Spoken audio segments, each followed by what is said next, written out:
Hello, আসসালামু আলাইকুম। তো আসলে কি বলবো, আমি ভাষা খুঁজে পাচ্ছি না। কারণ এই পাঁচপীর বাবার দরবার থেকে আমার শিল্পী জীবন শুরু হয়েছিল। তো আমি কখনো এত বড় প্রবলেম ফেস করিনি।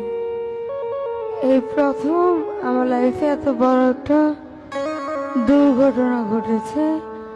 তো আমি যদি কারো মনে নিজের অজান্তে কষ্ট দিয়ে থাকি, সকলে আমাকে ক্ষমা দৃষ্টিতে দেখবেন আর আমার জন্য সকলে দোয়া করবেন, যাতে আগের মতো আগের মুন্নি সরকার হয়ে আপনাদের সামনে দাঁড়াতে পারি।